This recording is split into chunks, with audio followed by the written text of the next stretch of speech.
Welcome back to another lesson. For those of you who don't know who I am, my name is Jay Tarantino. I am the founder of the instrumental metal band Ethereus, and I'm also the touring guitarist for Vivaldi. So in today's lesson, I'm going to show you how I target chord tones in a progression, meaning instead of just playing a scale that'll cover all of the chords and constructing licks that'll cover all of the chords, we're going to use the notes of each chord to imply the chord progression with our licks. So we're in the key of A minor, and the chord progression is A minor, D minor, F major 7, and E7. So it's a 1, 4, 6, 5. But we're not strumming it, we're arpeggiating the chords. So the rhythm goes like this.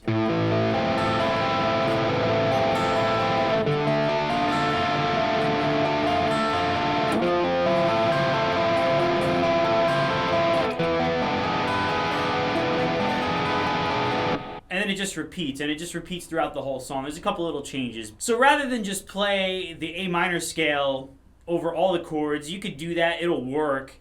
What really separates the pros from the amateurs is how they're going to construct licks over each chord. So instead of just playing one scale, we're going to treat each chord as its own key. And I'm going to really, what jazz players always refer to as targeting chord tones, we're going to use the notes of each chord to construct our melody. So in this case, over the A minor chord, the first licks that I'm playing are this.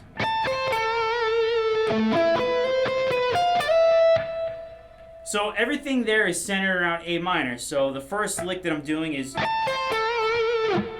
so I'm hitting the A, 17th fret E string, then I'm hitting 13th fret on the B, which is the flat third, C, and then I'm hitting A again, 14th fret G, an octave lower. So right away, using the root and the third over that chord. From there, I'm doing this add 9 sort of arpeggio lick. So we got a very common lick that I use in quite a few solos and in some riffs. So that's a familiar shape for you if you've been following the lessons. So we got 12, 14, 16, I'm sliding up to 17, again hitting the third, and then again I'm just emphasizing the third again, and I have a little bit of dissonance going here, so I'm rubbing the ninth or the second and the third together, so B and C.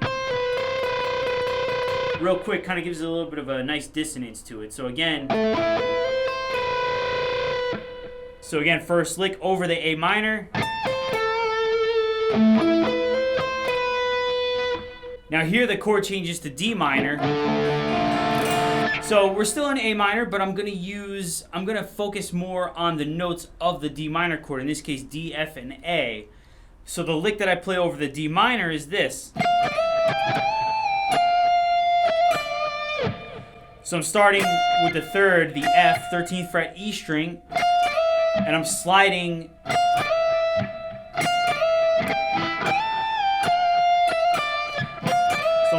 up to the 9th E. I do hit D, the 15th fret, and I just slide up quickly to the 17th fret. This is on the B string. So again, that lick is... So again, all of it is centered around D minor. I'm hitting the third, back to the root, so I'm resolving it. So again... So up to there, over the A minor and the D minor, we have...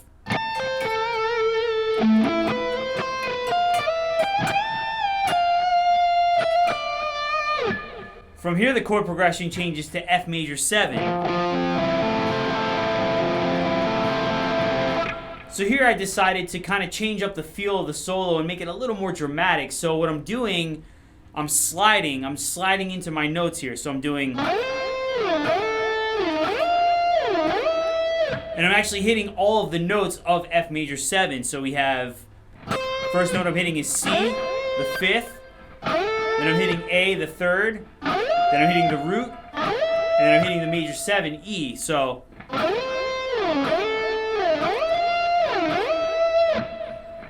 one more time. And the slides are very important in this lick too. You want to be a little you want to slow them down a little bit. You don't want to rush through them. You want to create a dramatic effect with the slides. So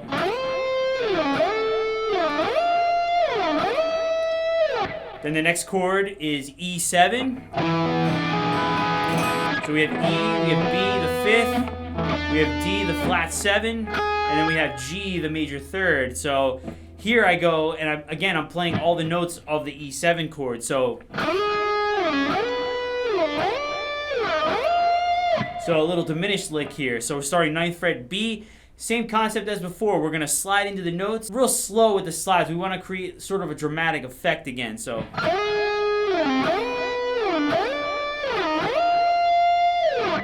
again, the solo up to there goes like this.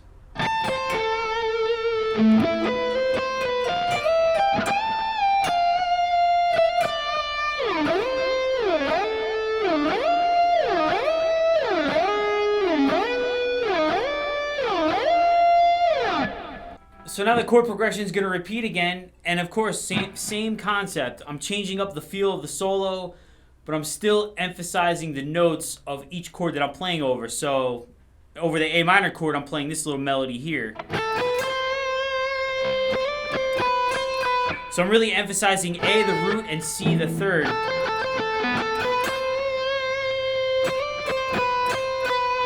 And I'm just using the other notes in between as little ornaments. So we got 10, 12, 13.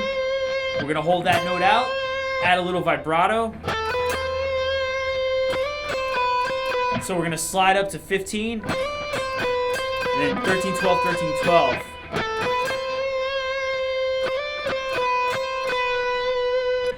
From here, the chord is going to change to D minor.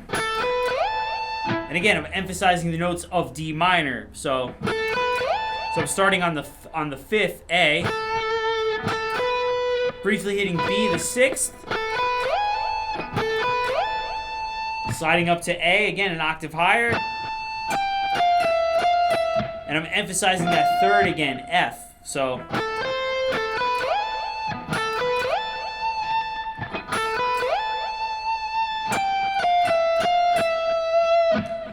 up to there, from the beginning, we have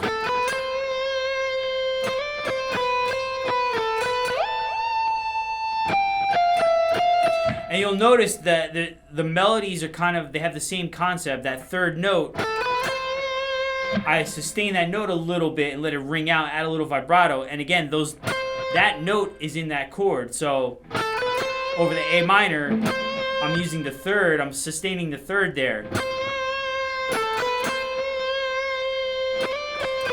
And again, just using the other notes as ornaments to kind of emphasize and sort of spice up the lick a little bit. So,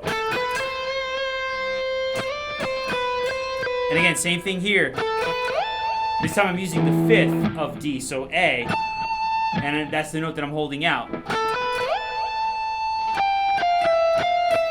And really emphasizing the 3rd and the 9th, so E and F.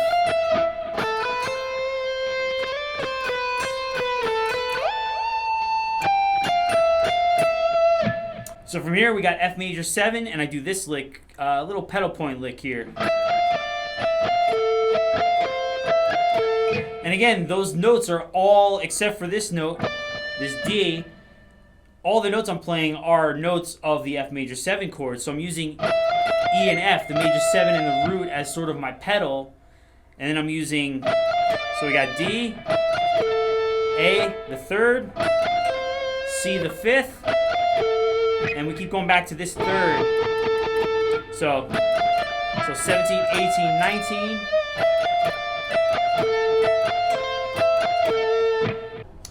So over the E7 chord, we have this pedal point lick here.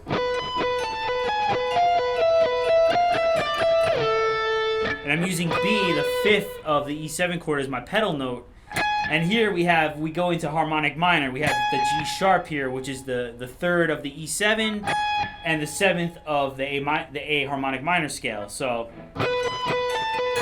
we call that the leading tone because that always leads back to the root. That major 7 always leads back to the root, so it helps resolve the lick and bring it back to the intro again. So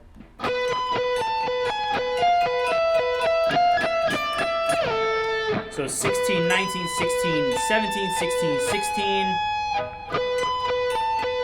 And we got 16, 18 is on the B string, 16, 17. Then 17, 18, 17, 15, 17. And then we're going to slide down to A and it's going to resolve the lick. So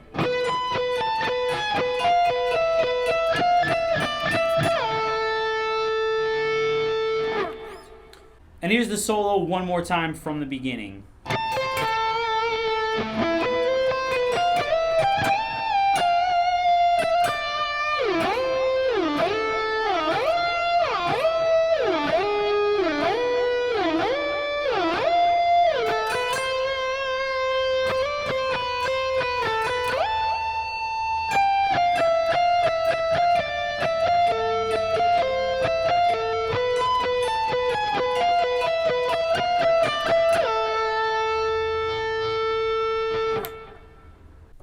And so you could see with the construction of that solo, once we break it down, how you can just play the A minor scale over all the chords, and it'll work, it'll sound okay, but if you really want to sound like a professional, you want to sound like a competent soloist, and I know it's hard in metal because sometimes, a lot of the chords we're playing heavy distorted guitars, it's fast, so you really don't have time to kind of think about what chords you're playing over, and you're just kind of going for it.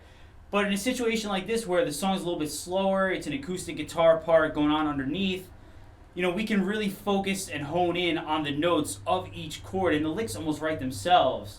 And you could play that solo, again, without the chords going on underneath it, and you're still gonna hear the progression. And I think that's really important to focus on, especially in metal. That's a big thing in jazz, is targeting chord tones.